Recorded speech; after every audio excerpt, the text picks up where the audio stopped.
It's the language of the universe. But I don't understand it.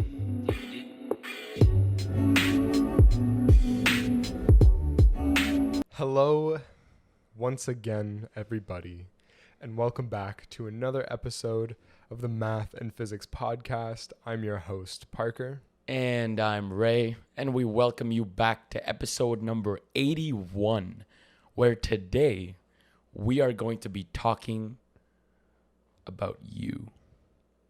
Yes, you, the listener, the viewer. So today we're going to be talking about the philosophy of you. So we haven't done a philosophy episode, the Does Blank Even Exist series for quite some time. And some people have been asking for it. Okay, that's a lie. We have been really wanting to do it. We just have been really wanting to do it. So we're finally here. And I think we're really excited about today's episode, where today we're going to be talking about, just the philosophy of us. We've spoken before about, what did we do? Math and physics. Philosophy of math and the philosophy of physics. And I think we got into physical reality in the physics episode, which is also going to be tied into this episode because, well, I guess consciousness is there's not even really a definition, you know what I mean? That's the whole part of the philosophy. As soon as you try to define it, it's okay, well, what about this? What about this? What about this? And all we can really do is talk about it, which is why we're here today. Yeah, I think the whole question of consciousness, well, that comes a little bit later we can talk about, but the whole idea of, just starting out a little bit of philosophy into really digging deep into why do the things that happen to us make sense every day? I mean, that sentence might not make sense a lot right now, but hopefully by the end of it, at least we would have discussed that topic. And consciousness, relating it back to physics and math, the reason we have math today is due in part that we are conscious beings. Yep. And we are able to make observations and to remember things and pass it on to other conscious beings, which I actually like to talk about this topic. But I'm gonna later on after we don't get into after we do the basics. Yeah, we will get into what if Ray is not actually a person? Oh, how do I know? How do you know? How do we know? Right now, you might be listening to this on Spotify. You might be watching this video on YouTube. But how do you really know that I exist? And that there is a person actively thinking thoughts, translating them into words, and then those words go into your ears, and your brain understands it. How do you know that that's happening? This is actually a philosophical concept that I want to talk about today. This is actually one thing that philosophers did propose, actually, and the whole question. Anyways, we'll talk about it because it's definitely really cool. It's basically just, again, talking about the mind and, the relationship and how that's even possible and stuff like that. But one thing I wanted to say for all the viewers out there, and maybe gives a little inspiration to the listeners to go look at it, watch it on YouTube. Now we have a new camera setup. Okay. So obviously, again, I say this every episode. We change our thing quite often now. We're just trying to find the best way to really record in this new house of ours. And once we kind of, I think, find a nice way, we'll just stick to it, and that'll be that. But we're still figuring it out here and there. And recently, last week, actually, we got a comment from one of you, from a listener, and they mentioned to have a more in-depth camera setup, which is actually what got me thinking about this in the first place. I've always wanted a nice studio setup almost, but it's a little difficult, so we're kind of making do with what we have. But let's see how it turns out. Let us know in the comments below if you like it, if the new setup is doable. This is definitely not how we're going to do it every single time. I mean, it's going to be... No, I mean, eventually we're going to get actual cameras. Eventually, yes, for sure. But for now, for the time being, we're going to be sticking to cameras there. I don't know if we're going to switch it. There. And Parker, you can point to yours. Right there. Boom. Now we got 3 cameras. So we got a 3-camera, all views set, all angles set up. So that's going to be fun. Continuing on, we have some crazy news. And I think all of you people who've watched the last episode know this about this episode.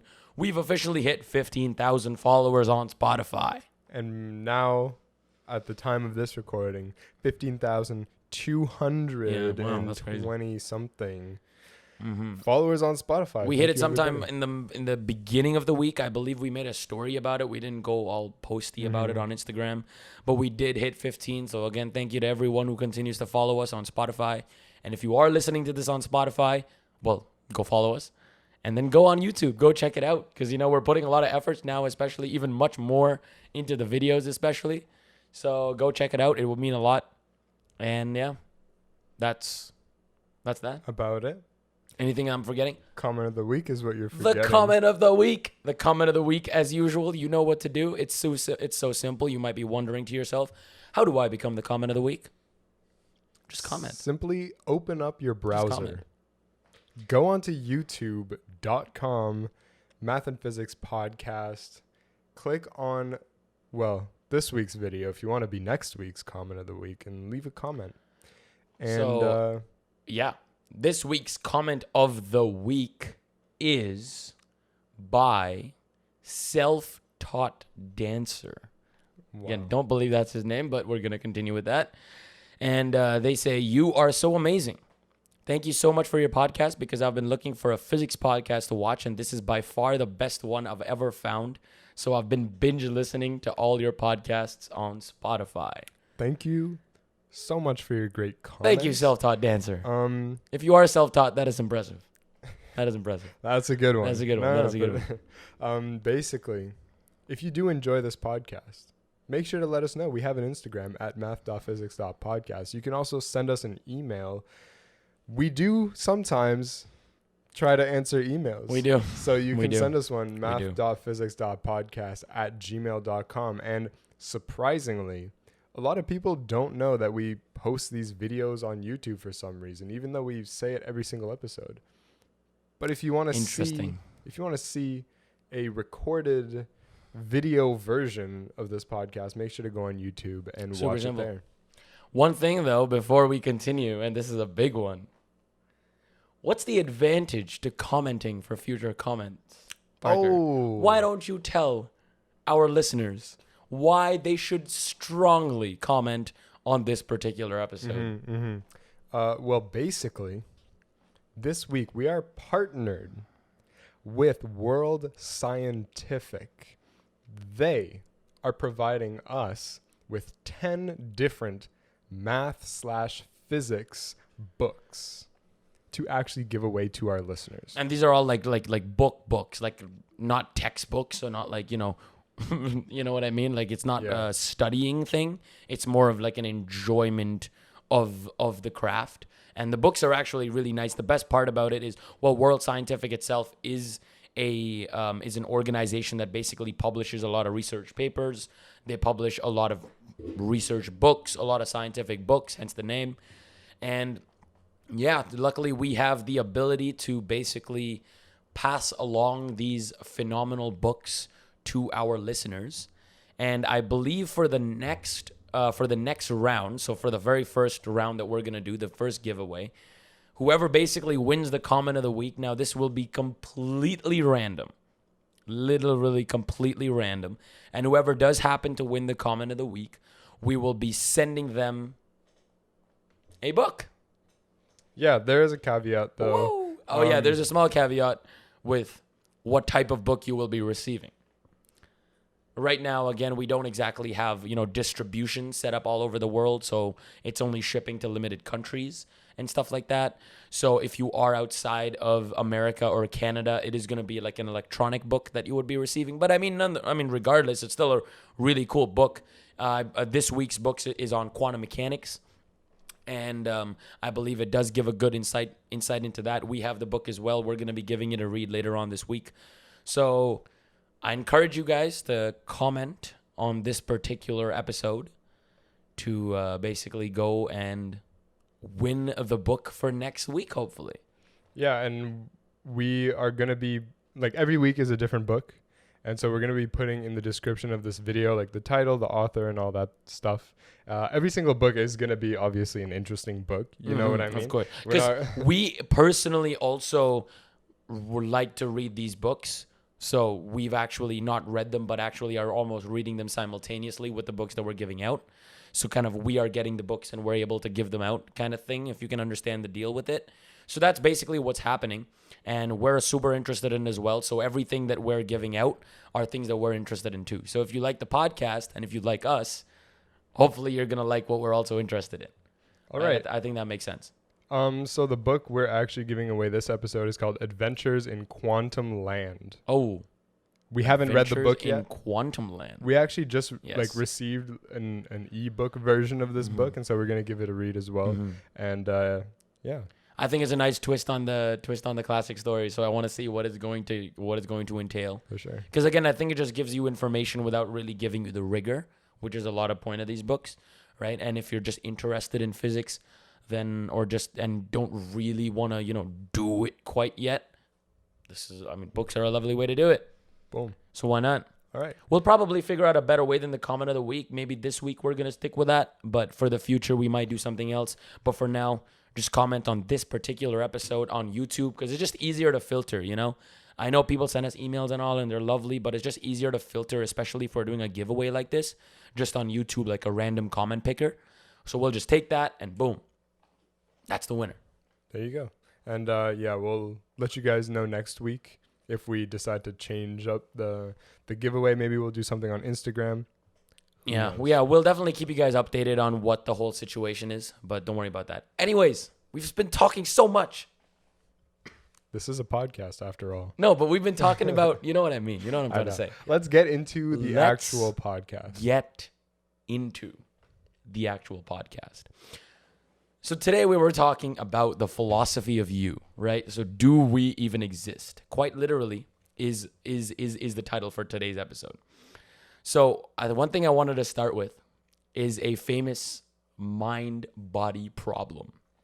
Now, the mind-body problem, for anyone who might have heard it before, is actually quite a fundamental philosophical kind of issue that is brought up when we are talking, about philosophy, especially about consciousness, especially about, when we're talking about the mind and what it truly consists of. Because if you think about it, like in these years, 1600s, 1700s, people weren't really, there again wasn't that much to do.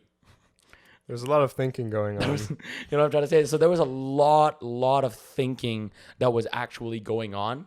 And these guys they just had things to think about. So the most fundamental thing to think about is, why do we think? Right? And again, the origin, I believe I will come to, but a rough way just to describe it. So René Descartes, prime philosopher in his time, and mathematician, was kind of the inventor of the mind-body problem when he originally had stated that, hey, the mind and the body are two separate entities. So this was also kind of the origin of something called dualism. So dualism is a classic philosophical approach that basically we believe that there are two separate things that govern the world. And that's material things, like that take up a physical space, and non-material things, like thoughts, like the mind, the consciousness. This picture can actually be painted by the man in the man, like the small man in the brain type deal. Yes. Where the actual you, the non-physical you, is like a little person in your brain that gets to control the physical you. But listen to this. That idea of non-physical and physical you is still meaning where it's still a situation where the mind takes up a space. It's taking up a physical space. The way that Descartes thought about it was that there is a part of reality that we cannot connect to. Cannot connect to, but that is separate from what we see. So so obviously at that time, atoms weren't a thing, obviously. So like this is the 1600s. So, they don't really know that there's anything that they can't see that exists, right? Everything that exists right now, they Right. can see. Right. Everything that exists, they can see. So they can't even perceive of things that they can't see that do exist. So obviously the philosophy has been added through the years where it actually comes to, well, the same logic just simply breaks down into, well, what the criteria is. And then we get into understanding, okay, so we have these two separate entities. How are they connected? Right? How are they connected? Because there's no way where your mind, which is your brain, which is your physical embodiment of the matter that's in your skull, and your mind that does all the conscious processing. How are both of these things connected if they lived in different worlds? And that was actually a big, issue with Descartes' definition of the mind and the body. And not only an issue, but also a discussion that was had with a lot of philosophers. Simply them talking about the whole idea that, are these things separate? And if they are, how can we connect them? Or how are they connected? Because even the simple thought, if we think about this for 1 second, you see something, right? The image gets into your eyes, it gets layered onto your retinas, and then your brain processes it. ... Whatever What that does that means. mean? So everything makes sense, science. Brain processes it. Where does that come from? What does that mean? Processes it to what? Usually, What does that mean? Usually a computer. But Listen, the computer, it's connected to the internet. Even if your computer's not connected to a monitor, it can still accomplish tasks. You know what I mean? It could even process images, and those images go to a screen for someone to look at that screen. But in this case, if your brain is the computer that processes the images, where is the screen? You know what I mean? Your eyes aren't the screen. Your eyes are the devices that capture the image and send the signals to your brain. So you're not you're seeing through your eyes, but you're not actually seeing. What's actually happening is your brain is just perceiving what you're looking at in a certain way. Exactly. Which is why the whole thing is, well, you could have looked at reality all wrong your entire life argument comes up. Because that could be true. Like, the whole argument where your green is not the same as my green. That's such a powerful argument, right? Because every person's exact process is a little different. And if we're taking a scientific approach to anything, what do? The first thing we do is, well, we need to deduce what's happening and why and how it's happening. And that's something that we can't do yet, right? We have ideas and we have theories to which we will talk about, and which even we can just discuss and think about what the answers could be. But as of right now, to actually link that penultimate process with the final... It's penultimate. No, penultimate, like the one before the final. Yeah, penultimate. It's an A. No, the penultimate, bro. I think you're right. Okay. No, anyways, keep going. whatever. So the one before the final process. So just before you actually process it in your brain, what is happening? You know what? Like, people say, okay, neurons are firing, but so what? The neurons are carrying. You know what I mean? Like, there are a lot of people, I believe, even neuroscience, that are currently still trying to really try to understand and perceive what this actually means, because a lot of people can't really get the whole idea of your brain processes it. Ray, I'm sorry. It was not penultimate. Oh. I was just wrong. This entire time I thought it was with an A, but it wasn't. Anyways. Damn. So it's penultimate. Yeah. Keep going. Sorry. No. I mean, that was basically, I just wanted to mention that process, very important process that we actually end up not knowing, is the exact process that Descartes and every other philosopher in the history of basically finding, or the philosophy of the mind, wanted to find out. How does that process work? How is your conscious part of your brain linked to your physical body? Right? Now, here's one idea that I subscribe to personally. And it is the alien video game theory. Okay. And I think it makes so much perfect sense that anybody can, and I don't know, that's not the actual name, by the way. It's not actually called the Alien video game. This is just what I call it. But now imagine this, okay? You're an alien and you live in a different dimension, okay? Like the idea of dimensions in your head right now is just completely different.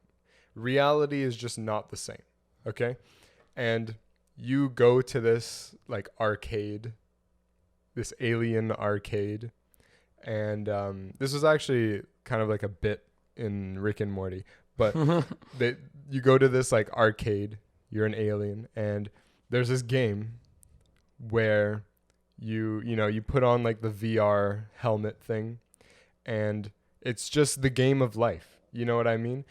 As soon as you enter the game, you are born, and here you are right now living your life. And when you die, you literally, it's just game over, and you're out of the video game. Test it then. Okay. But the video, like, think about it.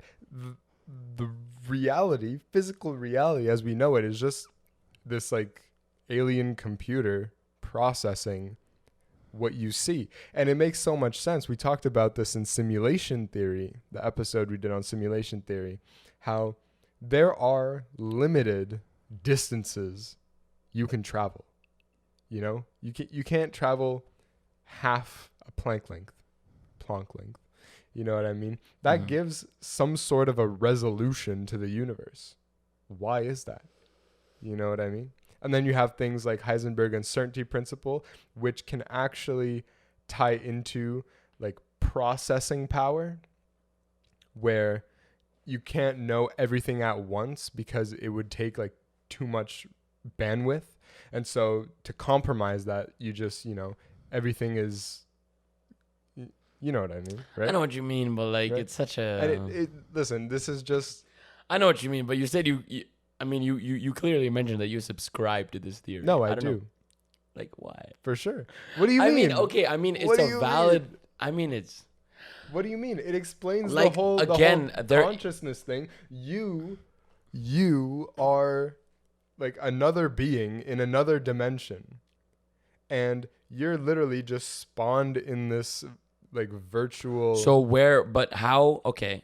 philosophically speaking, if two individuals are the same, that means you have to define that philosophically speaking. How are you defining two people being the same? How can you say they're two people? That means what? This person, the only way that person A and person B can be the same, and disagree with me if you're wrong, is if they have the same memories. But these are all fake memories. Like, they're memories that you created. But you have no memories when you enter this plane. Exactly. You have nothing. But it's part of it. You know what I mean? Like, it's... But then how are you? Then aren't you a different person that originally entered? I'm saying you as the alien, you are not the person in this universe that we are communicating over. You are not that person. You're just playing as that person. But once you're done, like, you just move on with your life. You know what I mean? I mean, no, because the whole part of this is, well, if an alien... So wait, you're saying we are the aliens, or you're saying an alien is playing as us? Yeah, alien is playing as us. But in that situation, that would negate the whole self-awareness, self-consciousness argument. No, like, as humans, this is just like a movie, essentially. It's like a 5D movie. You know what I mean? Everything that happens, everything that you see, it's completely out of your control. And like, even everything that you say, everything that you not necessarily think, because there is like a separation between what you think and what you absorb. Let me explain that though. When you go to sleep at night and you just talk to yourself in your head naturally, you just have thoughts in some language, you know what I mean? Those thoughts that you think automatically, right? Even, if you try to meditate, you have these automatic thoughts that just come into your brain. It's not like you're trying to think them. They just come into your brain. That voice inside of your head is not your voice. It is the voice of the character that you're playing right now. You have no control over that voice in your head. What you can do is listen to that voice. The thing that's listening to that voice is actually you. But That's a pretty radical theory. But man. the voice itself is not actually you. But no. For sure. What's a no? 100%. No. No, 100%. It's just, you really believe that? Yes, man? I do. Just, Yes, I do. What do you want me to say? it's really weird that you actually believe this. Because that's weird. What? How can this not be true? Like, give me one. Give me one reason why this is not true. Because first of all, I mean, how are you even, the fact that you're subscribing to this so heavily and you continue? I mean, okay, it's okay. No, it's not like that. I'm not subscribed to it heavily. I mean, it seems like you believe this is how the universe works. I mean, I believe it because it's like... I mean, you can maybe believe that it's a possibility, but you believing that this is the way the universe works is weird. If I believe it's a possibility, then that means... it could be the way the universe works. It could be, so why wouldn't it be? The thing is, I can't probably have a direct counter argument because I probably don't have one in my head right now, but like, I don't think that could be because the whole alien thing, like... Not alien, from another planet. I know what you mean. I know what you mean. I know what you mean, man. I know what you mean. But what I'm trying to say is like the whole, there's another voice in your head. Like, I don't think that's... No, like what I'm saying is like, okay, let me say it in a different way. Because I think I can control a lot of that voice. I don't think that's mandated by what an alien is saying. No. Like you as a human, as a physical human in the physical world that obeys the laws of physics, that voice is in your head, is being controlled, quote unquote, by that person. But the thing that's listening to that voice is not you that is sitting here right now. Think of it like this, okay? Think about the field of unlimited consciousness living in a different dimension. Basically, everybody who's conscious is attached to that field, you know what I mean? Like it's like it's almost like the general relativity demonstration with the tarp and the planets, you know what I mean? It's a terrible demonstration, but yeah. It's okay. It's not bad. No, it's literally bad. It literally does not explain. Okay. It explains the wrong thing, but anyways, continue. It's because it's two-dimensional anyway. Just explain. What I was going to say is that the planets in this case that are causing this warp in the field of consciousness are like the individual people that have brains. That came out so like did you understand that? I kind of did, but how? No, that actually could be a valid way of thinking though, because again, that is separating the mind and the body. But it's like when you die, it's like the planet just like disappears, and then that like warping of the field of consciousness goes back to curve equals 0. You know what I mean? Like it just goes back, and then that makes room for other things to spawn in. You know what I mean? So you're currently exhibiting a dualist perspective, basically saying that the mind 100%. And the body are two separate 100%. Entities that are connected. If you think that... I was about to roast people who are... Say it. No, I was just going to say, if you think that the mind and the body are like one thing, like, come on, you know? Like where? Like, you look at the atoms in your brain, you could look at every single individual atom and ask, is consciousness here? Well, no. Okay. You zoom out a little bit. You look at molecules and things. It's like, okay, well, is consciousness in this molecule or in this connection of molecules or in this system of neurons in this part of your brain? It's like, no, those are all just physical things.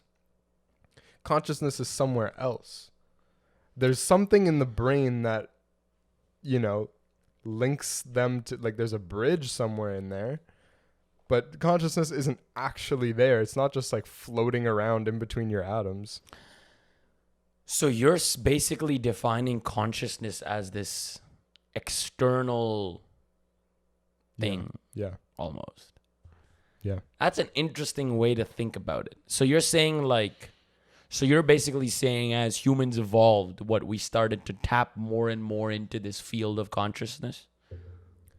Yeah, because it has to do with your brain development. Because the bridge that I was talking about between the physical world and the consciousness thing that we call consciousness has to do with the actual bridge itself.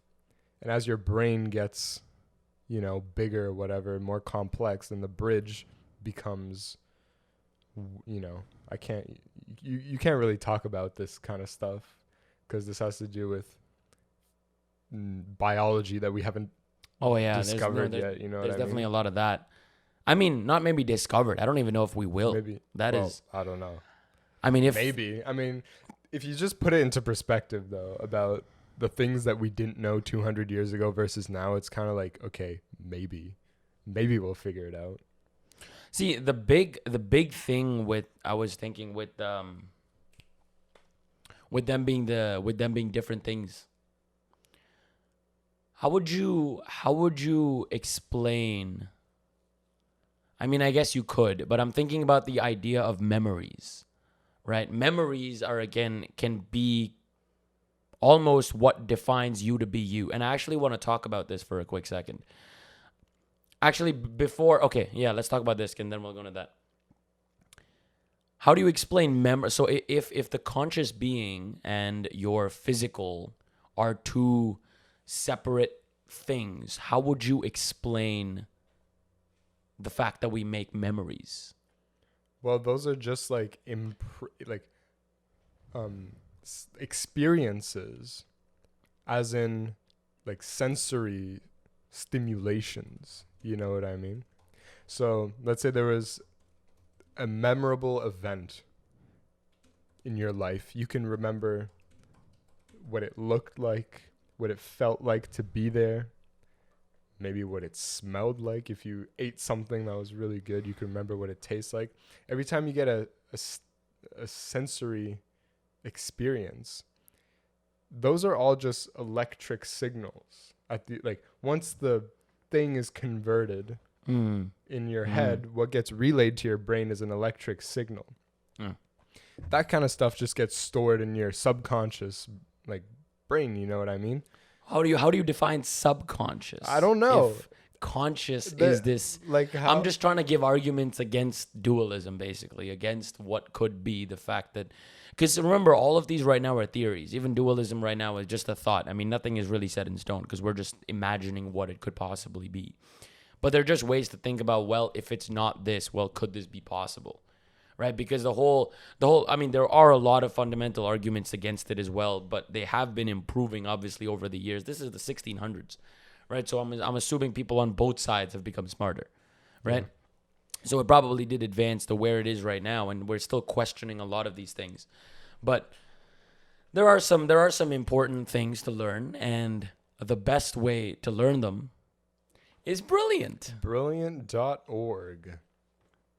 Go sign up for Brilliant. So Brilliant is the sponsor for today's episode, where, I mean, you guys know Brilliant. We talk about them very often. We subscribe to Brilliant a lot. They have a lot of their courses these days, basically just going through practice problems and learning the material. Because the biggest part about science is, well, practicing science. And especially that's the hardest part, especially rote memorization is never what you need. So practice is kind of the key to Brilliant's motto. And especially for this episode, what perfectly fits into it would be logical and scientific thinking. They have a really cool course on science thinking and logic, like thinking logically, that, well, is always rooted in philosophy, right? Because if not for fundamentals of logic, which is, hey, we have some assumptions, they make a conclusion, which is the fundamentals of logic. If one is misunderstood with that, what are you learning? So go check out Brilliant for a really cool set of courses. Definitely have it out there. And yeah. And guess what? The first 200 listeners to click the link in the description or go to brilliant.org/MPP will get 20% off their premium annual membership. So make sure to go sign up. That's insane. So. But wait, hold on. Speaking about logic really quickly. Yeah. First of all, I just want to say that logic and geometry are very interconnected. And I guess let me start with geometry. And What does that have to do with? You'll see. Okay. You'll see. First thing, I want everybody to close their eyes right now Oh. and to think about a perfect circle. Just know, okay, there's a chance that you can think of a perfect circle in your head. But just know, just understand right now that nobody has ever made a perfect circle in the universe. Every circle that you draw or that you make, let's say you make it out of steel and it's so perfect, just know that there will be a deviation from a theoretically perfect circle. You can zoom in to the scale of atoms and just know that if there's one atom that's out of place, that is not a perfect circle. You cannot draw an exactly, okay. My point has been made. Perfect circles don't exist. Perfect shapes don't exist, okay? Shapes are just ideas that help you think about the world. When you're in school, you say triangles, the inside angles add up to 180 degrees. Same thing with circles. Nobody has ever made a perfect triangle ever. It's just we have made really good approximations to these like divine figures that, are unachievable physically. Now, where are those perfect concepts Oh, I think I know where you're rooted going. in? Where do they come from? They can't come from here, There hasn't been one. And it's more than just circles, you know what I mean?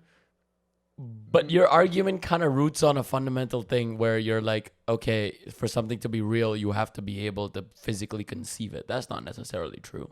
Or not even real, but for something to exist, it needs to exist in the physical world, which is not even because which is what I'm saying. But you're saying no, that's not what I'm saying. continue. It's more than just physical. Because if you think of a perfect circle, like you can tell yourself that that's a perfect circle, but what makes it actually a perfect circle? There's nothing that actually makes that thing a perfect circle. The idea of a perfect circle is that somewhere there's this I want to relate this to calculus, where you can zoom in literally infinitely on this circle and see that it is literally perfect. You can't think of that. It's not even it's not here in the physical world. It's not even in anybody's head. This perfect circle that I've been talking about is somewhere else. And that place is where consciousness is. That's deep. No, that's what I think. I think you basically think no, I understand your point, like with things that are just inconceivable in nature, almost like inconceivable even by the human mind. Yeah. But it's so there simple. are so many things like that though. Like even if you think about the fundamental nature of large numbers, human brains are terrible at perceiving large numbers. I tell you to picture like two glasses, you'll be like, yeah, sure. Picture 100, I promise you'll get mixed between the picture of 50 and 100 because it'll look the same to your head. I don't know. No, believe me. Like there's a whole study done on this. Obviously, 50 and 100 is probably a small number, Yeah. but I'm saying a big. Like, no, I know what you mean. You know what I mean? I actually read about like this. human brains are really bad at large numbers. So add that to the mix. It's because brains think logarithmically. So add any number, any large number to the mix, like anything, like you probably have heard. There's a really crazy video on YouTube called like the inconceivable nature of 52 factorial or something like that, right? I think you've seen that, and it's basically 52 because it's a deck of cards, and it's just so crazy how ginormous that number is. No, It doesn't even fit into what we think our brain can't fit into. No, not even. Right? So anything really at that magnitude, at that scale, when you're talking about black holes, you're talking about the size of the sun. What? What are you talking about? It's like 6,000 Earths. So like, what does that even mean? Exactly. What does that even mean? Exactly. One Earth is inconceivable like already. that doesn't mean anything to you, right? So I think a lot of, I understand your point, but I can also see a counter whereas like, I can see so many examples. No, but all those things are you think are proof of of consciousness being, they come from the like, same place. unrelated to the physical reality. Is basically No, the it's point not. you're making. It's not proof. I'm just saying that all those things come from the same place. Like infinity. No, I can agree with that. No, I can definitely agree with that. I can agree that all of these inconceivable, unperceptible, things come from a space that, well, we can't perceive, literally. But think about this. Think about this. Like infinity. I can say the word infinity. Can't perceive it. You can't, like, infinity itself. First of all, what does that even mean? Let's just skip over that. And then there's sizes of infinity too that just makes it so much more complicated. Let's just skip over that. Infinity itself does come from that same place as well. Also, nothingness. Nothingness. We've never experienced nothingness. We never will. You can never say, I did nothing today. No. Never say that. But you know, we talked about this the other day where we said when the universe was a singularity, there was nothing there. But now that's wrong. No. Think about this. Singularity, a one-dimensional or zero-dimensional point. Think about this. I tell you, okay, imagine the singularity. What do you think of? You probably think of just blackness and like a black dot, right? What is black? Ooh. What is a dot? Ooh. We define these concepts inside of the universe.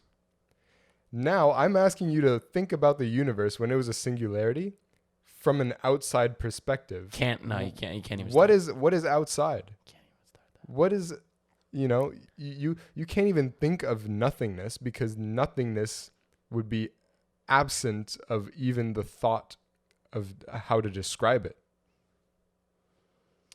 Definitely a thought to have. Mm-hmm. Definitely a thought to have, which might put you more in the direction of, well, where are all these things being stored really? Like, where is this consciousness coming from? How do I know that I indeed exist? One thing I wanted to talk about on this exact same line is, well, how do you know that you exist? Because I kind of got into the thing, and remember I said, oh, I'll talk about it later. Now is that later? How can we differentiate between two people? Now, you might say face, structure, whatever, like looks, whatever. Let's say they're the same body. Okay. How do you differentiate between two minds? Independent thoughts. Thoughts is one way. Let me ask you another thing. What if these two individuals, and this is actually a big problem that of course I'm blanking on the spot. I'm forgetting the exact name of, but it's basically the question of, if you have the two of the same minds with the same memories, with the exact same memories. Now remember, every decision that you're making, every decision that you do make, that you will make, will somehow be inflicted by your past. Will somehow be, it'll go in a particular direction because of what you experienced in the past. So if I give you two brains with the same memories, with the same everything, well, the question is, which one is you? Well, again, the original argument is like, you take your brain, put it into someone else. Like, you make a copy of your brain and put it somewhere else, put it into someone else's body. That person has everything, all of your memories. Is that person you? I think so. You think so? Yeah. You think so? I do think so. Because that's it. I want to hear this.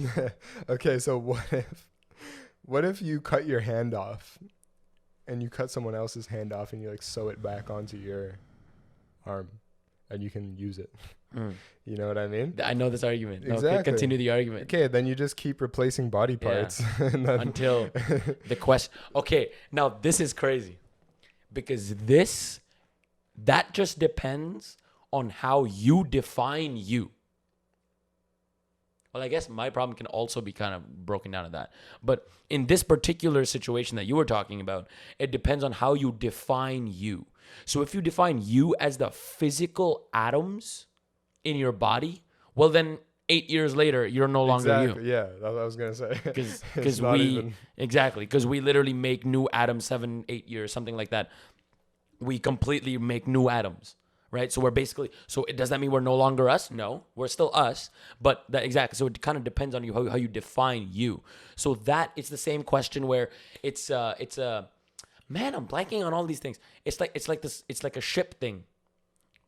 Terrible thing to say, but it's like the name of the ship. The problem, it's a philosophical problem with a ship. I think you know what I'm talking about. I do. And the question is basically if 1 year I buy a ship, I replace all of its parts. Like I replace its sail, I replace its thing, I replace all of it. Someone keeps all of the parts. Someone keeps all of the parts throughout.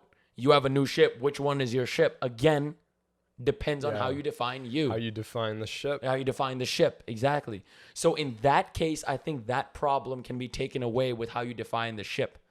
But in the case of memories, let's ask this question. How do you define you?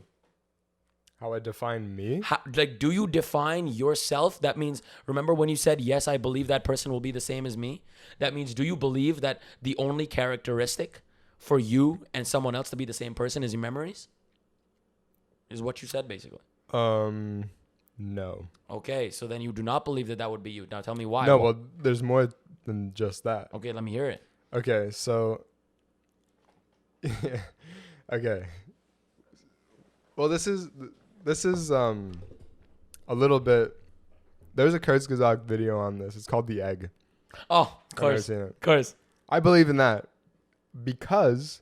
It also agrees with the video game idea, by the way. It does. It 100% does. No, the video game idea is an idea because it's a cool idea because it's like a simulation theory. It can't really be disproved. It's cool, but highly doubted. Occam's razor, man. Occam's razor. But that is such a convoluted argument. How? It's just insane. You no, it's not. Like the whole okay. But let's back it up. Forget about you and me. Think about that alien. Exactly. What does it mean for that alien to be conscious? We can't ask those questions. We just can't. But no, that's the whole point of philosophy. No. The whole point of philosophy is to discover and to ask the questions that no one will ask. Listen. We can ask questions about consciousness, like human consciousness and other things that are in this universe, and those questions can be answered but via then everything can be brought down to this stupid argument that it's just because aliens are controlling us. Like, what the hell, it's man? Not aliens. No, I know what you mean. I'm just saying the word aliens. You know what I mean? Yeah, okay, but listen. You know that I know what you mean, to this. so I'm just gonna use that word. Just to give a quick breakdown of the Kurzgesagt video. Basically, when you die, you spiritually, you have like this mentor, and this mentor is watching you. Essentially, it's like a parent. They're your parent, but spiritual parent. And when you die, you go back to like this land of where you're being raised, and the way you grow up is by living different human lives.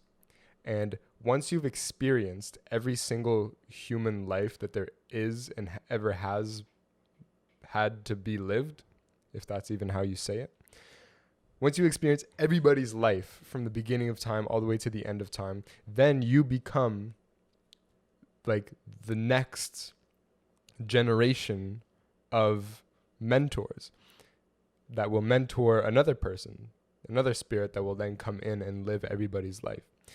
And this is, people's idea of God, quote unquote God, is like this parent that, it doesn't influence anything that happens while you're living the life. But when you come out of it, you come out with these experiences and perspectives and lessons that once you've gathered every single lesson that has ever been a thing, that's when you are like fully mature as a spirit, and then you become, boom, bigger spirit. This plays into the video game idea because you literally treat life as this video game where you go in, you live the life, you gather the experiences and the lessons and all that there is to like gather. The very act of living and thinking and feeling different feelings is the point, right? You're gathering these things and you live it like a video game. Once it's over, you just load into a new one, and then you just do that until you've lived every single life.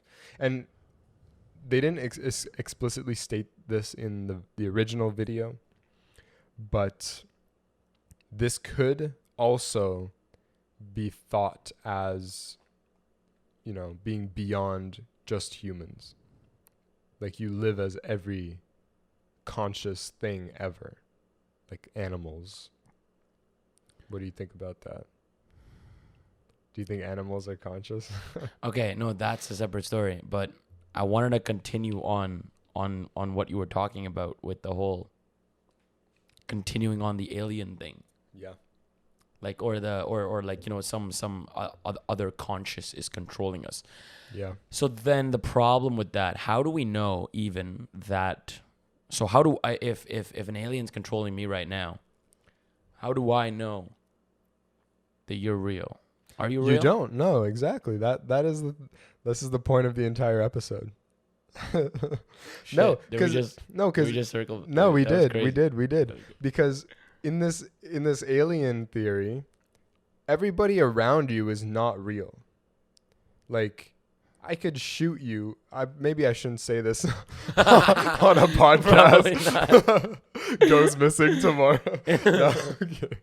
So okay. Let's make. By the way, this is called the problem of other minds. Yeah. Let's make this hypothetical right here, so there's no complications. Hypothetically, okay. You shoot me. There's this hypothetical person that shoots a hypothetical other person.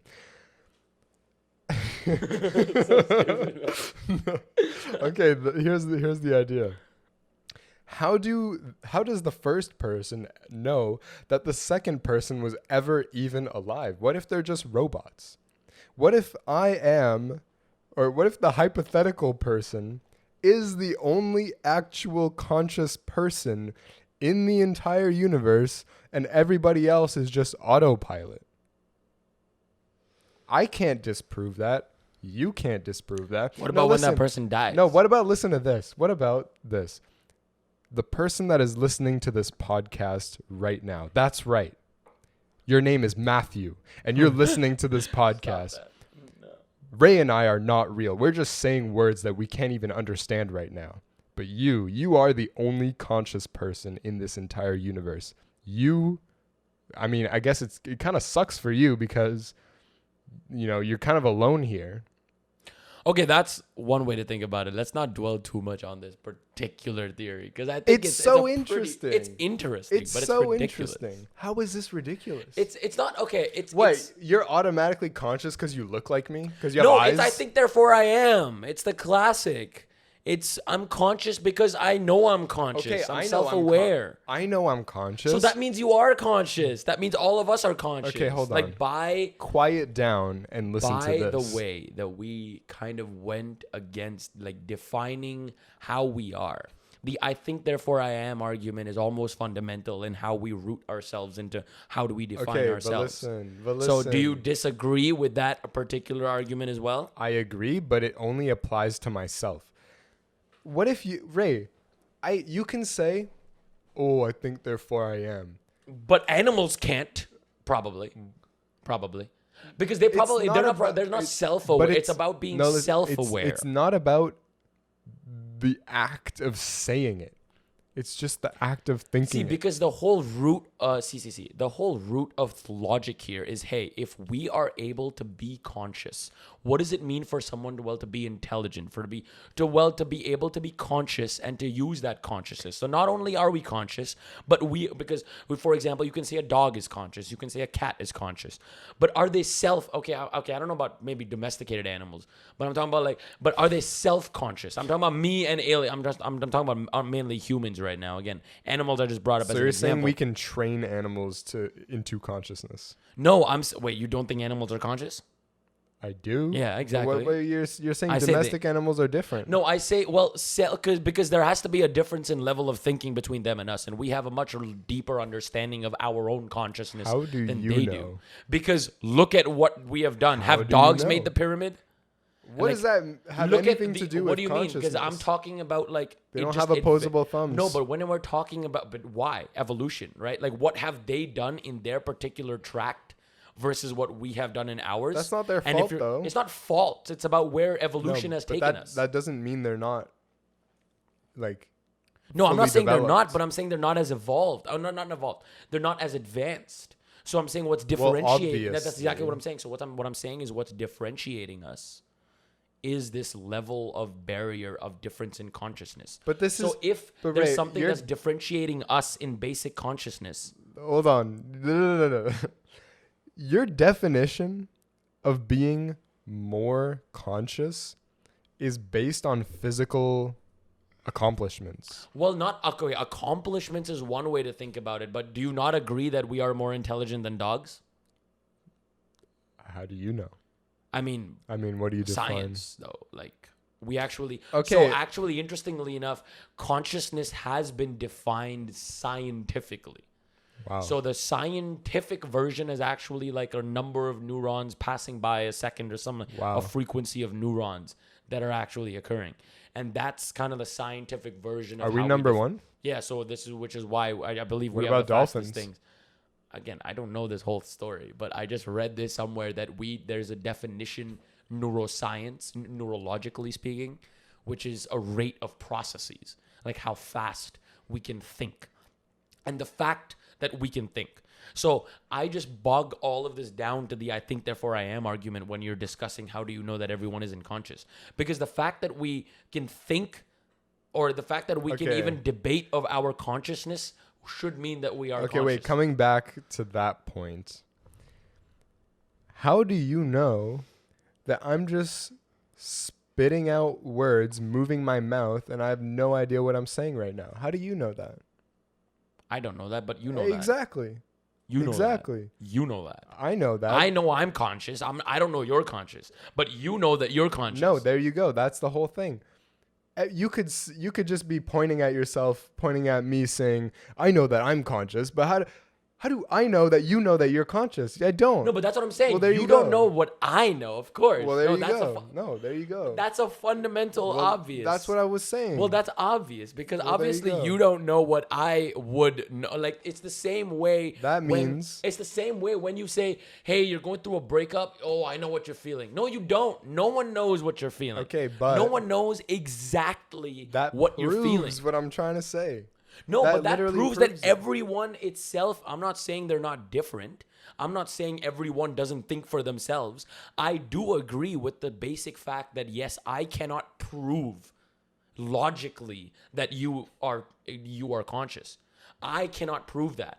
I can prove logically that I am conscious. You can prove logically that you are conscious. Okay, what about this?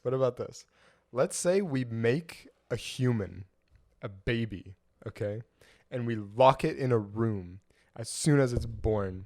And we make sure that it survives, but that's it. We don't teach it anything. Fast forward 30 years. Is that human conscious? It doesn't even know language or anything. It doesn't know how to talk? It doesn't know how to formulate ideas. Is that human conscious? It can't when you think about what is thinking. But that again, I don't think we've ever once described in this video what we're even defining as conscious. Not that we know, but I don't even think we've defined what we're defining as conscious. So when you're saying conscious, do you mean living, thinking, and intelligent? But is that person thinking? Yes. Thinking what? You know? What do you mean? What are you thinking? Again, you're just thinking like static all the time. That they wouldn't be able to think in a language. No, you're just thinking in static and noises. Like you can hit the wall and be like boink. Like you can think about that noise. It would probably be something on that cognitive level because there's nothing, because there's no information that has been given to him. Because obviously you can also add to the fact that but that doesn't mean he's not conscious, man. Like he's still conscious. Like yeah, he's probably not a smart guy. He's probably unintelligent. Smart guy. Give him a math test.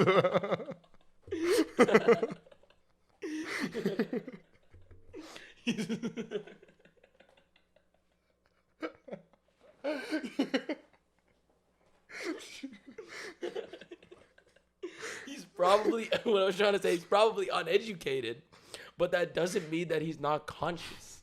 Like he's still a conscious thing. It's still what I think. Okay. Oh, for sure. Because I don't see how you can take consciousness out of the picture just because there wasn't, a learning curve to this individual.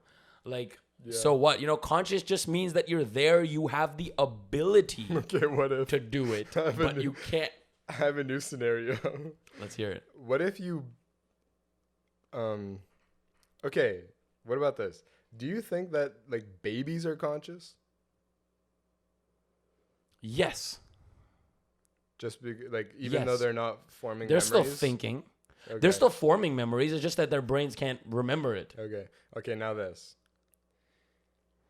No, okay, I know exactly what you're going to respond to. Okay, this. exactly. So you already know. No, I was going to say, like, what if you make a human, but, like, you lock it in a sensory deprivation tank for its entire life?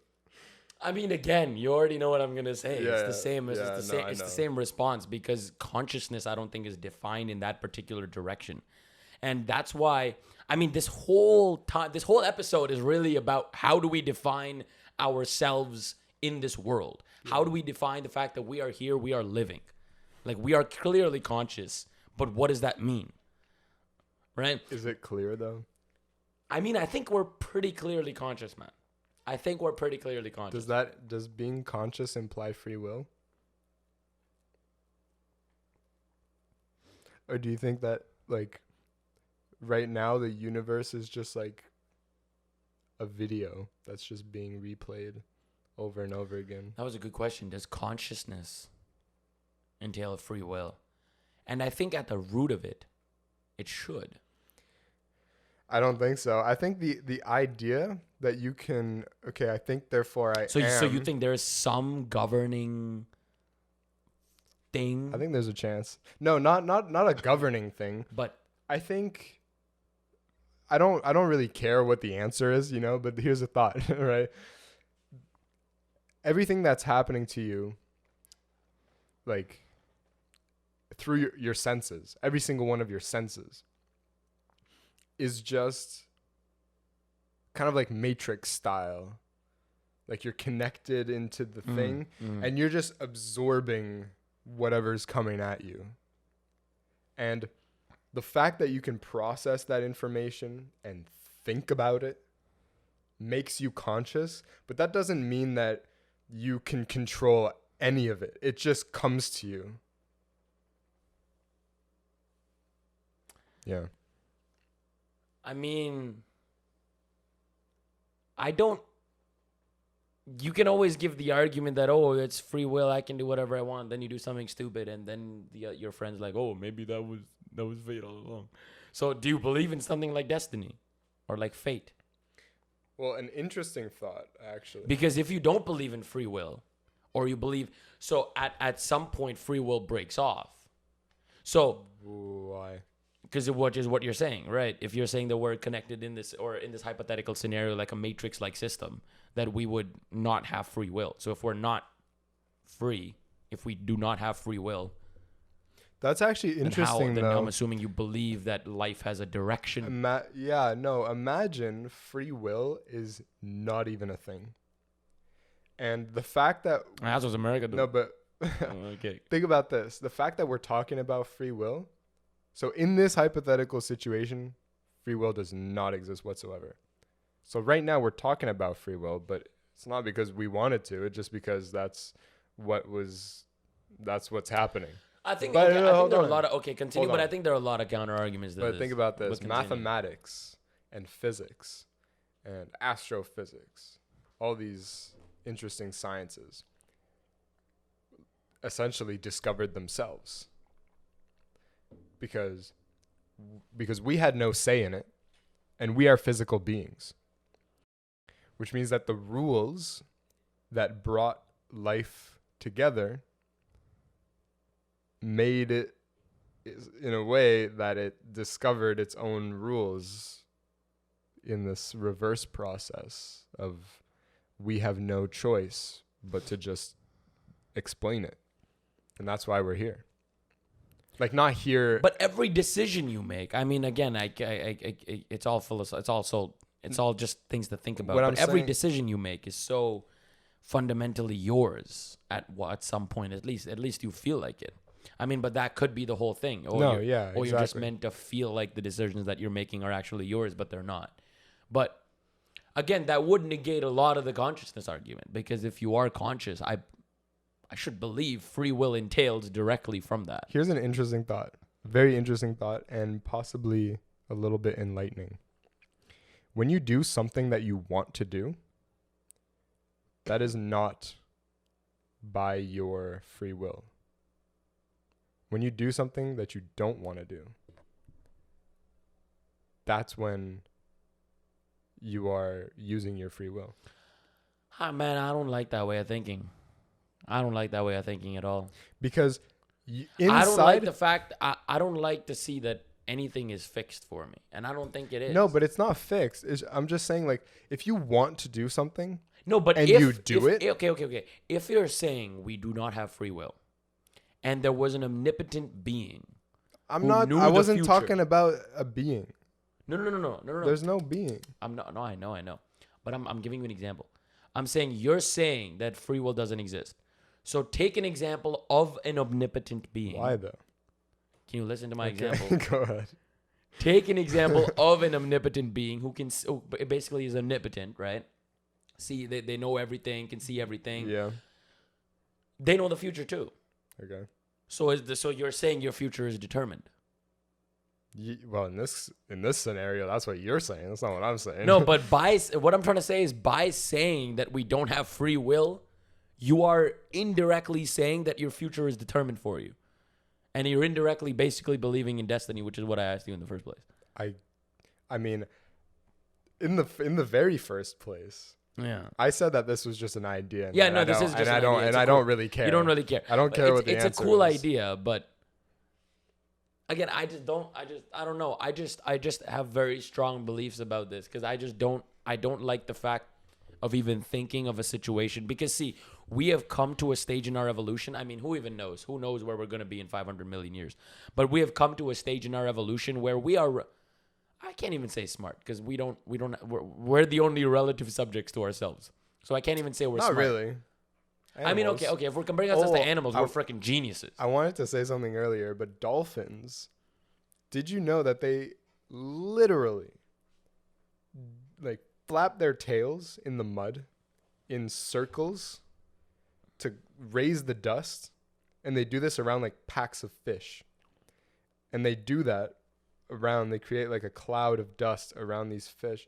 And the fishes just freak out and they jump out of the water. And when they jump out of the water, the dolphins eat them. No. What are you me, talking believe about? me, I've What been is seeing that? recently like some really crazy animals. What Like, is they that? just no, that's evolution, man. That's evolution. That's you need to think about that. they know. You need to realize like No, it's not really thinking, man. It's not really thinking. Imagine if your ancestors have done it for the last 500 million years. No, that's like making fire. You know what I mean? Like No, but how did it start? It doesn't start just one day. It doesn't like, hey, what if we try this?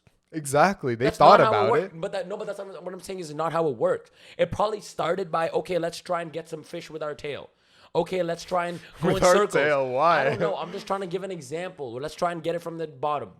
That didn't work. They noticed their tail was faster. Let's use our tail. No, that no, didn't no. work. Let's use a whole circle. No, here's what they did. I'm just trying to give you an evolutionary There perspective. was a storm, and the storm raised the dust, and they noticed that the fish had. Wait, this is how it happened? Okay, no. this is how you're thinking. Okay. The storm made the sea floor get rowdy, and the dolphins noticed that the fishes were getting confused. Then they said, "Wait, hold on. When there's no storm, it's nice outside. That could be an We need option, to use No, but again, that is definitely a level of consciousness. exactly. No, 100%. No, that's what I was saying. But Dolphin brains are bigger than human brains. Size doesn't matter. Whale brains, bro. Look at that. Size doesn't Whale matter. brains at all. aren't big. No, wait. What was it? It was T-Rex brains, for example, or any T-Rex dinosaur. brains really. were tiny. Huge, man. They had two. They literally had two brains. What? No, wait. That's a lie. I swear that was They a were myth that I tiny. read somewhere. You're I swear that was a myth no, that I read somewhere. you're thinking about like whale hearts. But size, brain size does not matter, man. I promise you that. I swear to God it does. I promise you it matters about the swear. size of the brain relative to your body. It's the body-brain ratio, not your brain size, and I promise you that. I'm like 98% certain. I just thought about like, what if there's like a rat with like a huge brain, and it was just super smart. Smart ass rat. No, but anyways, that's what I'm saying. All of these creatures exhibit some level of consciousness, and I agree with that. But the whole fundamental question is, well, what is the difference between their consciousness and our consciousness? There's some difference. There's no difference. What do you mean? You're saying you're saying, sorry. I said that in a very weird way. But you're saying there isn't a difference between the level of thinking, the level of thought, the level that which they think of animals and us? You're gonna have to define some things. Yeah, here. but okay. What do you mean by level of thinking? Level like of thinking, like if they're thinking, like, do you think if you have like a smaller brain, or let's say you're an animal, I'm a rat right now. The way I think is like food. Yeah, but Scary what thing. do animals think about? All they think about is food. We have the actual ability That's to not think about true. so many other things. Predators. Okay. Raising your family. Okay, that's not true for a lot of animals. Bears. Oh, What valid. else? That's valid. What else? Wait, I'm looking. Kangaroos. Kangaroos have more to worry about than just food. Maybe not like spiders. I don't think spiders really care. They just they got to make the nest. You got to. No, I can definitely see. Again, not saying they're not conscious. I'm just saying there's a difference between maybe not conscious. Maybe that's the wrong word. Maybe intelligence is the word that I'm thinking. Yeah, of. maybe. Maybe intelligence is the word I'm thinking of. I Maybe think so. conscious at some level they are rooted in fact in both of us. It has So to be. in that way of thinking. So if we're saying that these things are conscious, that means maybe one day we will be able to define what being conscious is. Do you think that's possible? I don't know. There's no way you can know. That's like saying, well, one day will we be able to freeze a black hole and put it in a museum? That'd be crazy. I don't know. That'd be absolutely insane. That would be insane. That'd be absolutely insane. The bigger the animal, the bigger its brain. That is huge cap. That's literally a scientific journal that I'm reading right now. Boom. Does brain science determine intelligence? There's no clear correlation. I didn't know that was Boom. true. Mic drop. Anyways. Continuing on. Yeah. Consciousness. It's pretty crazy. Wait, what were we just talking about? We were just talking about how... Will we ever be able to define will we ever be consciousness? able to define... Because the true crazy nature about consciousness will be the technological singularity. That's just a must. Yeah. Right? I mean, for those listeners that are unaware, it's a point in our stage of technology where the technology will basically be able to teach itself, kind of, outthink us. The singularity moment is, I believe, at the time where the technology has a more sophisticated way of processing than the human brain. Is when they're equal. No. When they're equal is when the singularity has been That's reached. when it's over. No, it's when the singularity has been reached. That is the technological singularity is at which when the computer processing is similar to that of a human brain. However, I don't think that's true. Yeah, that's the No, singularity. I don't When the think that's true. when like the processing well, not really power, because I mean computers are already a lot smarter than a brain right now. It's not really about power, but it's about the way that it thinks. I think no. I think the actual technological singularity is achieved far beyond the processing power of a human brain. I think, with this exponential cycle of being able to teach itself everything, it'll reach the singularity when it figures out how to transcend physical reality. And then it's just, it just understands literally everything. Yeah, so the actual singularity, I think you're more right, is basically just where technology will overtake humans, like in everything, basically. It will be able to do things for itself. By the time that they get to the processing power of a brain, it's already over, No, again, processing power of a brain, I think was wrong, because we definitely have multiple magnitudes greater than a brain, man. Come on, like supercomputers are crazy. Exactly. So it's definitely not processing power, but it's something like similar to basically it needs to think like a brain and stuff like that. So anyone like artificial brain. yeah, like type artificial deal. brains almost. Like anyone who's seen the show, and I talk about this every time we talk about consciousness. Westworld. Haven't Anyone seen who's it seen yet. the show Westworld, it's a phenomenal show that basically tackles this whole problem. That's talking about, okay, these conscious, supposedly, beings that are basically robots, like they're in this loop, but they're basically conscious. But they're very similar to, not exactly the alien story, but they are in fact conscious beings, but they're still set on a rigid timer. One day, Rigid timer? Well, timer as in like every day they reset. Like the show is about an amusement park, and they go and have sex, play around with these unconscious, or not unconscious, but these reset. robots, and they reset it every that's day. Interesting. And that's basically the whole That's show. interesting. And the show kind of gets crazy when they actually realize that they are in fact, like, that's what's crazy. But if their memories reset, do they have to realize Memories every day? reset too. Yeah, memories reset too. It's a crazy show, man. It's a crazy show. I might have to watch It's it. a crazy show. And again, it basically is going against this whole question. Your memory is resetting every day. So is that really you? And well, they seem to think so, because the physical body is you, but the mental body is not at all. Do they hack the timer? Okay, let's not talk about the show. Don't spoil it. Okay, but then what ends up happening is when the conscious, or not even conscious, but when an intelligent being, and can you not define this as conscious? When an intelligent being knows that it's conscious,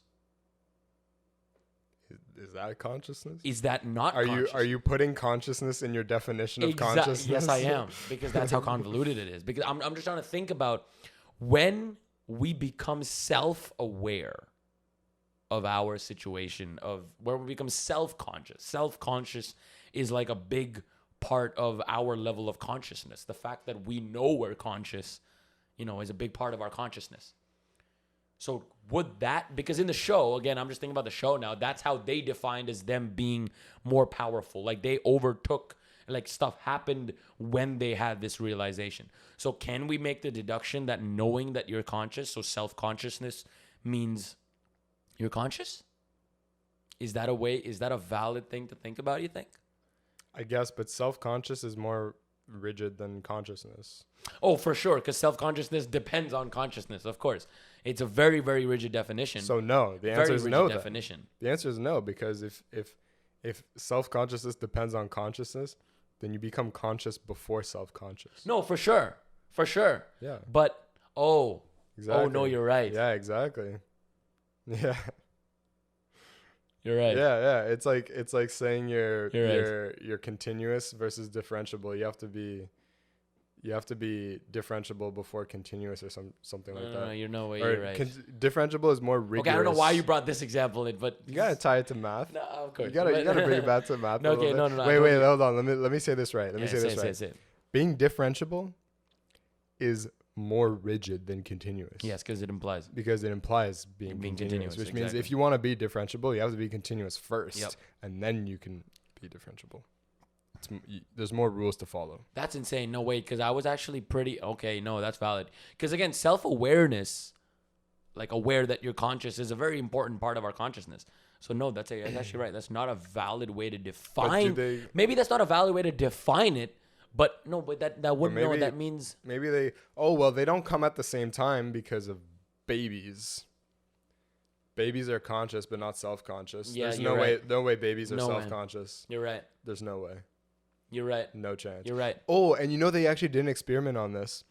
They took babies of different ages, like toddlers and stuff like Yeah. that. And what they did is they put a carpet attached to a shopping cart, like a baby shopping cart. And they put the baby on the carpet.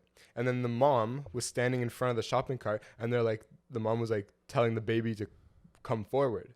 And so the younger babies would push the shopping cart, but not realize that it's because they were standing on the carpet that it was blocking the thing. So the younger babies didn't realize, they weren't self-conscious, realized that they were the thing that was stopping the cart to move.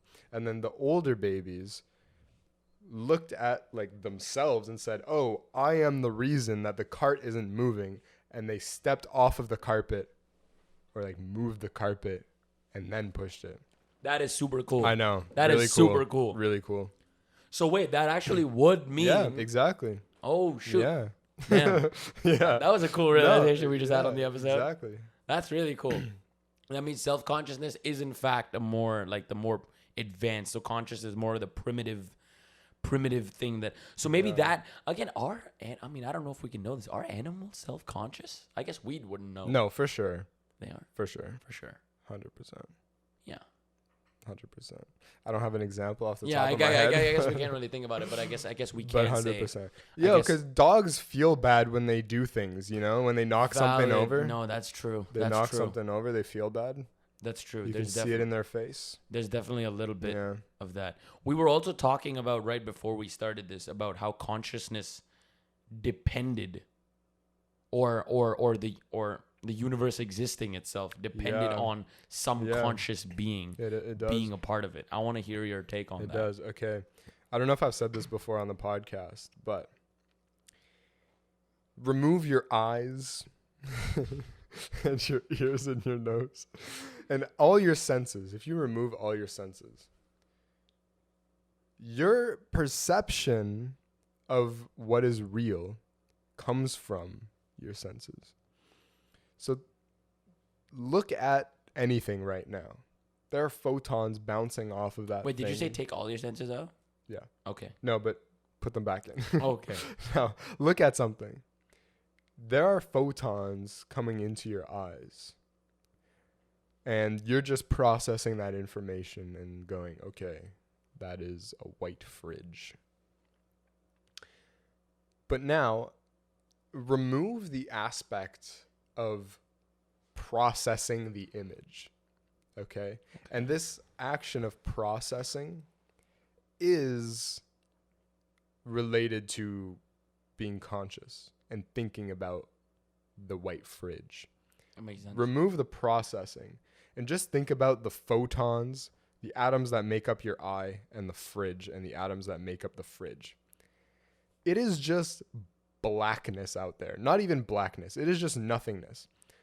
The only thing that you actually, the reason why you think there is something there is because there are wave particles that go, bounce off the fridge, gather information about the fridge, traverse through the air and then into your eyes. Remove the processing of it all. It's just blackness and radiation and energy out there. Mm-hmm. Remove the processing of sound waves. It's just moving molecules of nothingness out there. Now remove any sort of consciousness and observer from the universe. It's literally just not even blackness. It is just pure energy just existing. So can you say that is still a universe if it's just, there's nothing to even say that it's a universe. Why not? No, but here's the thing. Like, Let's say why do we need But let's say observers there's to make a universe? Let's say there's another universe outside of our universe that is also expanding. Okay. and there's no life in that universe. Does it actually exist? We can't reach it. Yeah, but does it even exist? Because Ray, what if I told you I have proof that this universe exists? But this is like some sort of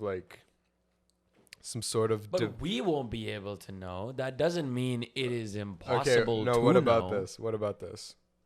Let's say I tell you right now that I am an alien that came from that second dimension. I know that the second dimension is or second universe. I know that that other universe is real and that this universe is also real. But now, what happens is that everybody in that second universe dies. There are no more observers left. And I can't go back. There's no way for you to verify that that universe ever existed. There's no way for you to verify that I'm telling the truth. Which means that, does it really exist? Well, okay, this is going to be really trippy, but how do you define exist? Because I think that is what's the problem with this whole argument. Because you are defining exist as a thing that, oh, I have to be able to see it to believe it. Or observe I it in some way. have to know that it's there. You have to observe it in some way. He did. I don't know that. So I will never be satisfied with the fact that there's another universe in this universe. I will never be satisfied.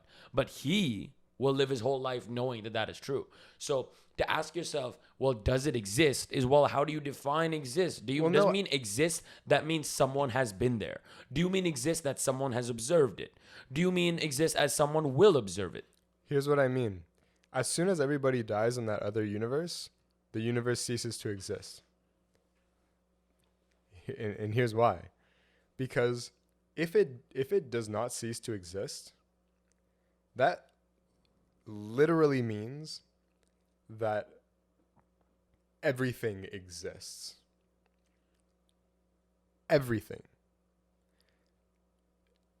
Everything you think. It can. No, but everything you think exists. Even if it's not physically possible, it still exists. No, but that's a type of argument that's not a valid argument. No, yeah, it is. Because but again, you're saying observe. You're saying observer. Like, okay, do we still have this one alien from there? Because if we still have this one alien, then can we not say that he was an observer? Now, yeah, I again won't know, but in the sense of objective reality, I am not a part of objective reality. I'm a part of subjective reality, and so are you. Every single decision we make... Objective reality doesn't exist. Okay, now that's deep. No, it doesn't. Because, I mean, that's basically the point you're trying to make with the fact that there's an observer-dependent universe. Exactly. That objective reality doesn't exist. No, but objective reality does not exist whatsoever. I don't think how would that even be conceivable?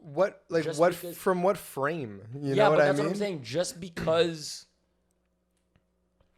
okay, you can't probably define it in terms of like a relationship or understand a system like of physics. But what frame do you pick? But that's what I'm saying. It's not like that. Like you don't necessarily. It is like that. So something doesn't need to have defined, observers for it simply to exist. Like black holes back in the 1900s, we still believe that they exist. We never seen them, kind of thing. Like just because we hadn't seen them, we hadn't seen them at that time. I mean, technically, you do see them with your the naked eye. Okay, but you know what I mean, though. There you go. What do you mean? That's what I mean. I'm saying the way, like all the things that we saw about the light coming whenever it did, whatever happened. I'm saying those are all things that we did not know existed before we saw it. Those are all things that existed. But no, we felt the consequences. Andromeda. We never knew Andromeda existed. Like so many things we just did not know existed before we first saw it. The trajectory. So just because an observer hasn't... No, I understand your train of thought, I understand like, oh, there's no frames. Like, I understand your No. scientific train of thought, but just in reality wise. I'm saying in this example, the trajectory of our sun felt the effects. Let me ask you this. So for the first like 3 billion years, you're saying, or how many ever till life started, the universe didn't exist? There were no observers? Exactly. I just broke down your point for you. Well, no, it didn't exist. Like, it didn't actually exist. What does that mean? Was there not an objective truth at that time? Photons? No. What does that mean? No. Photons were created in a certain way, or not. Again, I don't. You know what I mean? Protons, neutrons, electrons came in a certain way, bundled up, happened in a certain way. No observer. It's a fun idea. You know what I mean? Like, it's a cool idea, but how does anybody know? Stop the podcast. Like, it's an idea that makes sense, and that's why we believe in it. Listen, It makes the most sense. it does make the most sense. Which but is it's why- impossible that the universe sporadically appeared when the first observer did. but I am a believer of science. Listen, I am understanding your philosophical, like your logic. That, hey, if this happens, then this would entail this, then this would entail this. That's why this would have to entail this. And what you're basically trying to say is, well, because there wasn't any observer, well, we cannot deduce that there was a universe in fact. Yeah, but That's not what I'm saying. now you're saying because we weren't there, we cannot determine or we cannot deduce that something existed, is exactly what you're saying. Like, okay, let me try to put it this way. Your brain defined what objective truth is. Hold on. Your brain defined the idea of objective truth and the idea of there being things without anybody to look at them. But you can say that about anything. Then you can root anything that way. You can just make it like a tautology, like it just circles back on itself. That makes no sense. How? But I'm just saying, in this case, like, because, I'm saying about anything, because your brain just thought of it. The brain's not called a brain because your brain just thought of it. You know what I mean? Like, everything can be just thought about True. because your brain just thought of it in the first place. That is true. Like, and that's what I'm like. It's a whole argument that just makes no sense. You can't use that argument for Your everything. brain's not called a brain. That is true. Because at the end of the That day, is it's not true. a brain. It's just what we happen to name it. It's that whole Vsauce video that went crazy. But I still don't think that just because, again, no, we're definitely disagreeing here. But let us know what you think. I'm also half trolling right now. You should be half trolling. half trolling. You should be half No, trolling. I am. It feels like you're half trolling, but you should be. No, I definitely believe in the objective truth of there being a universe and a Big Bang and all that stuff, which isn't 100% confirmed. But No, that's true. That is no, true. that is true. That is true. I mean, it is a theory. It's not 100%. It is called confirmed. a theory. It is called the Big Bang Theory. It's not 100%. But I do believe in it. And I do believe in there being a universe before observers. But you're just putting an argument out, and I respect that. But what I'm saying is that at the end of the day, when you pop out of the video game, did the universe really exist, or was it just a computer simulation, you know?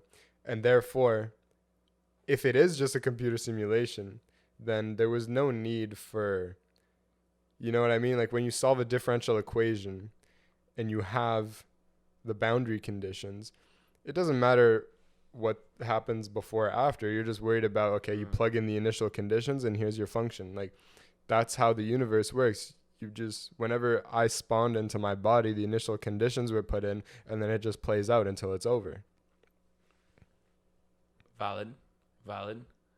That could also, I mean, all valid possible trajectories of where the universe could have come from.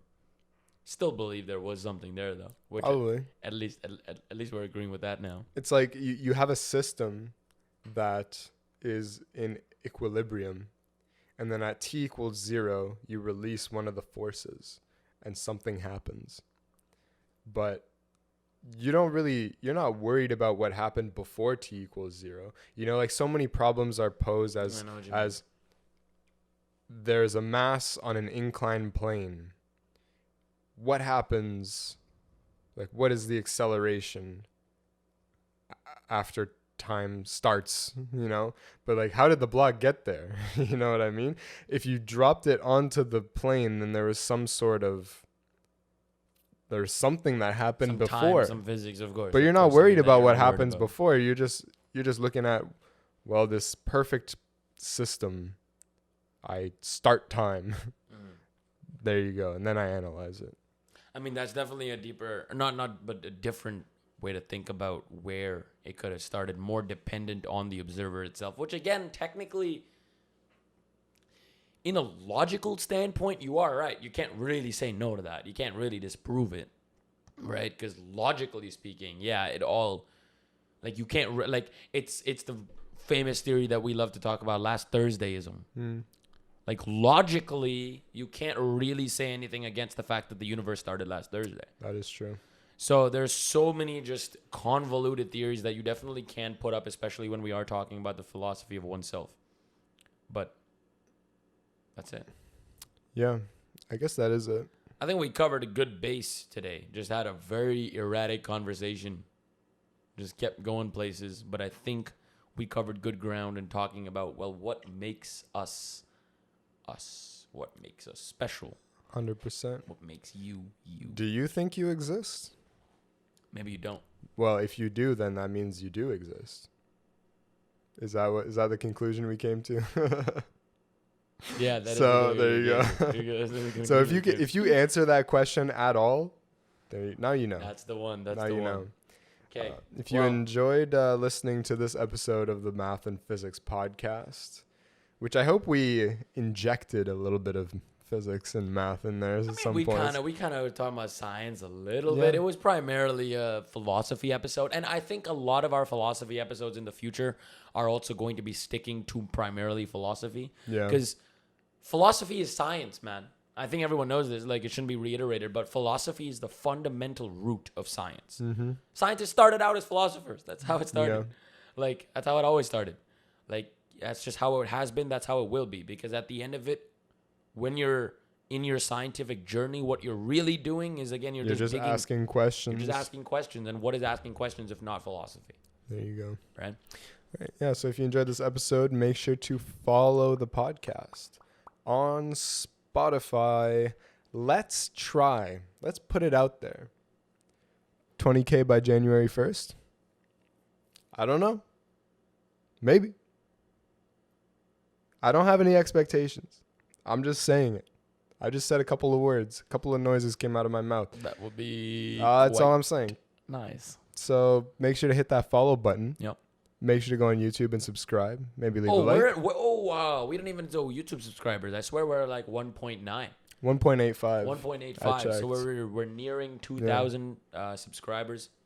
I mean, thank you to everyone who continues to subscribe. Like, you guys are really making it even more fun for us. Because you have to understand, like, we obviously love doing this and would do it regardless of the input that we got. Like, even if today we were still at 1,000 downloads, I think so we would still be continuing to do it because we just talk.